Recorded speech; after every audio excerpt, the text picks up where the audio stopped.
Hello, folks. You're listening to the magically unauthorized Misadventures of Rocky and Bullwinkle. Tonight's episode was recorded on August 20th, 2016, as the first part of The Good, the Bad, and the Geekies live, the 2015 award-winning Pack Rat Comics in Hillard, Ohio. But before we get to tonight's episode, just a note to head on over to gbgpresentspod.com. It has tons of information on upcoming dates, like our next live show at Pack Rat Comics on October 8th. Oh boy, and don't forget to give us a review on iTunes as well. That's right. Your reviews help us out. Find us on iTunes using keywords GBG and Bullwinkle. Speaking of which, by the way, we got a review from a user by the name of Teaching Turtle 12. Thanks bunches for the review. Hokey smokes. They can also share the links on other social media sites. Good Lord, Hokey smokes? I'm turning into the squirrel.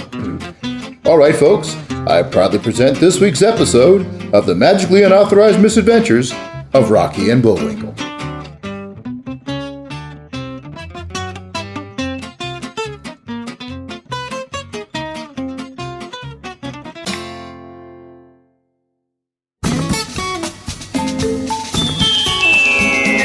A thunder of jets in an open sky, a streak of gray and a cheerful...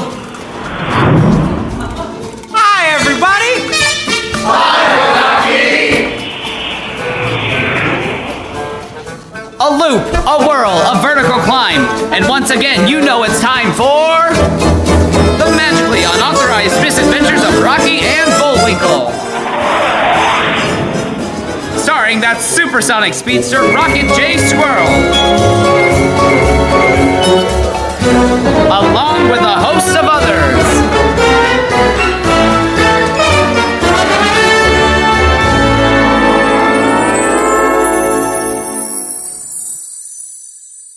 Frustrated and no longer able to stand his friendship with Bullwinkle, Rocket J. Squirrel blasted off into the sky as fast as he could, heading to California to find his old co-worker, Mr. Peabody, and find out what he can about Upsidaisium once and for all. Darn straight.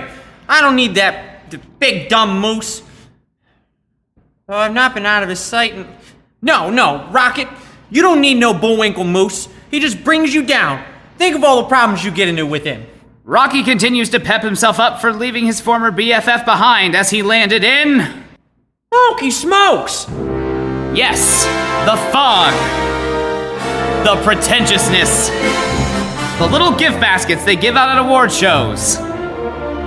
The Capitol Records building. Yes, Rocky landed in Hollywood.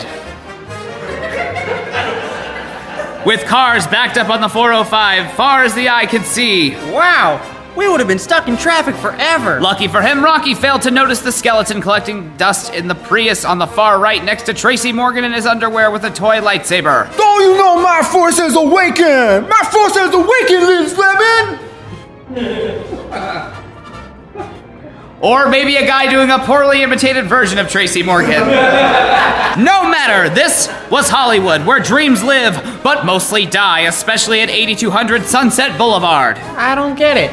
Neither will the audience, really.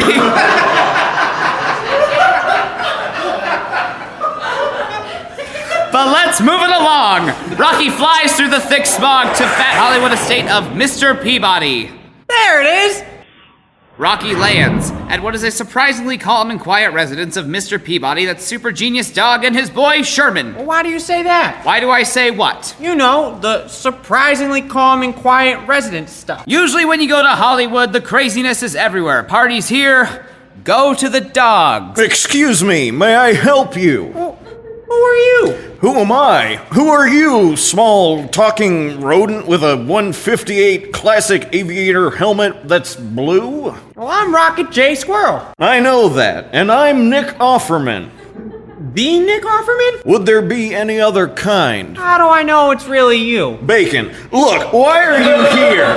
I'm looking for Mr. Peabody. I don't know where he is. Then why are you here? Because I watch his house when he is gallivanting on adventures. Look, I'm busy. I'm on a Scotch diet and making excellent progress. Is that so? Yes, I've already lost 2 days. Okay, do you know when Mr. Peabody will be back? If I don't know where he is, how can I tell you when he'll be back? Oh, good point. Yes, it was. It is why I made it. No, I'll never figure out what happened with the Upsidaisium. On the contrary, I know all about Upsidaisium. What? Because of course he does. Well, do you want to know about Upsidaisium or not? Yes. Go on. Upsidaisium that was completely mined out from some mountain owned by some Minnesotian idiot. Bullwinkle, Hokey smokes. Yes, I do enjoy my meat smoked. Would you like any? No, I'm good.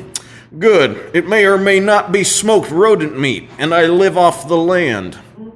But that'd be weird. You don't serve a bird to a chicken, though I've seen that YouTube video of a pelican eating a pigeon. Truly, nature is life's way of saying, just don't make sense, y'all.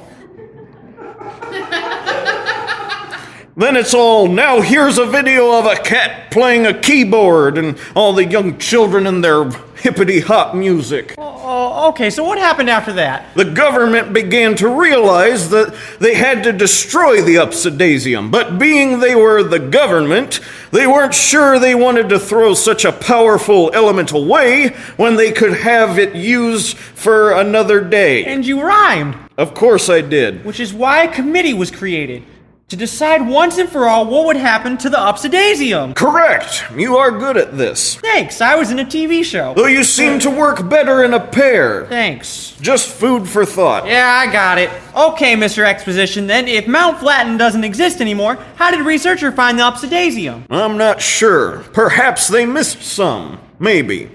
Or it is a plot hole. Maybe. Or maybe life found a way. Maybe. Like it did in that movie with Jeff Goldblum. You mean that Maybe. You mean that dinosaur movie? Maybe. Well, now what do I do? If you want it listed as an element on the periodic table, then you need to take a sample of this element and find the International Union of Pure and Applied Chemistry, or IUPAC. Well, where's that at? It is located in Research Triangle Park in North Carolina. The Research Triangle Park is one of the largest research parks in the world, named for the three hub cities of Durham, Raleigh, and Chapel Hill, or the three major research universities in those cities. That's an awful lot of information, TV's Nick Offerman. Also, I'd be careful. The fox and bear know all about you two and will do anything to get their revenge. The fox and the bear? Yeah, both of them blame you for their show being canceled. Well, we didn't do that. Did we? Maybe. Look, I was told I would be paid with a ridiculous amount of meat. I expect this to be true. Will Parks and Rec star Nick Offerman get his meat? What will Rocky do next? We'll really probably find out about one and not the other. Find out which one next time in an episode we'd like to call Peter, You Packed a Pickle, or Oh, the Places You Could Go.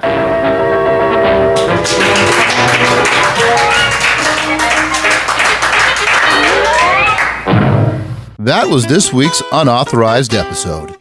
Just a reminder that if you would like to download more past episodes, find out how to subscribe on iTunes, and more, please go to our website at gbgpodcast.com and click on the big letters that say Rocky and Bullwinkle. Just a little note that this podcast updates right here every Tuesday and is produced by D4K Studios as part of the GBG Presents podcast series. Did you enjoy the show? Maybe not enjoy it? Perhaps have a question or thought? Not sure who to talk to because your therapist ain't doing the trick?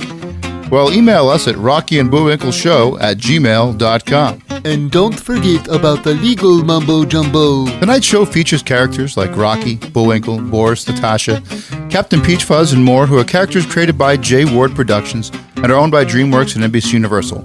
Please don't sue us. We do this out of love of these characters. Yeah, but it don't matter to them, though. Yeah, I know. But on behalf of the cast and crew of this episode, which you can find on our show notes, I'm JT Shea of the Drawing the Wrong Conclusions podcast and Night King Studios. You can visit us online at nightgig.com or check out our Facebook page at www.facebook.com/nightgig. Good night, folks.